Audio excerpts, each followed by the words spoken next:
ஒரு ஸ்டாக்கில் புஷ் அப்படிங்கிற ஆப்ரேஷனை பெர்ஃபார்ம் பண்ண போகிறோம். அதாவது டேட்டாவை இன்சர்ட் பண்ண போகிறோம். டேட்டாவை இன்சர்ட் பண்ணுறதுக்கான ப்ரோக்ராம் என்ன அப்படின்னா புஷ் ஆஃப் எக்ஸ் அப்படின்னு சொல்லி நம்ம கொடுக்குறோம். இதில் வந்து ஆர்கியூமெண்ட் பாஸ் பண்ணுறோம். இஃப் இஸ் ஃபுல், அதாவது இந்த ஸ்டாக் வந்து ஃபுல்லாக இருந்தது அப்படின்னா நமக்கு வந்து ஓவர்ஃப்ளோ அப்படிங்கிற ஒரு கமெண்ட்டை வந்து நமக்கு கொடுக்கும். அப்படி இல்லை அப்படின்னா top equal to top plus 1 அப்படின்னு எடுத்துக்கும். Stack top equal to x அப்படின்னு சொல்லி கொடுத்துருவோம். இப்போ வந்து 48, அதாவது இந்த இடத்துல வந்து எம்டியாக இருக்குது. ஸோ 48 அப்படிங்கிறது டாப் ப்ளஸ் 1 அப்படின்னா இப்போ ஒரு வேல்யூ நம்ம இன்செர்ட் பண்ணுறோம் அப்படின்னா இந்த டாப்புங்கிறது ஃபஸ்ட்டு -1 இருக்கும்.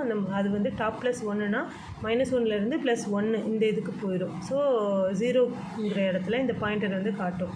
ஸோ இதுதான் இதில் வந்து 2 ஆப்ரேஷன் பண்ணுறாங்க. ஓவர்ஃப்ளோவாக காட்டுறதுக்கு ஒன்று, அதாவது ஸ்டாக் வந்து ஃபுல்லாக இருக்கா ஓவர்ஃப்ளோவான்னு காட்டுற ஒரு அது வந்து 1 யூனிட் தான் ஆகும் டைம்.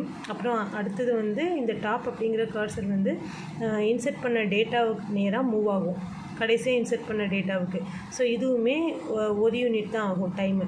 ஸோ இதை வந்து ஆர்டர் ஆஃப் 1 அப்படின்னு சொல்லுவாங்க. இப்போ இன்னொரு ஒரு விஷயம் 1 மார்க்கில் கேட்குறதுக்கு வாய்ப்பு இருக்குது. இந்த push operation does not print anything. அந்த புஷ் ஆப்ரேஷன் வந்து எந்த ஒரு வேல்யூவையும் பிரிண்ட் பண்ணாது. ஆனால் பாப் ஆப்ரேஷன் வேல்யூவை பிரிண்ட் பண்ணும். எந்த வேல்யூவை பிரிண்ட் பண்ணும் அப்படின்னா நம்ம இதுக்குள்ளே இருந்து ஸ்டாக்கில் இருந்து டெலிட் பண்ணுற வேல்யூ இருக்கும்ல, அதை பிரிண்ட் பண்ணும்.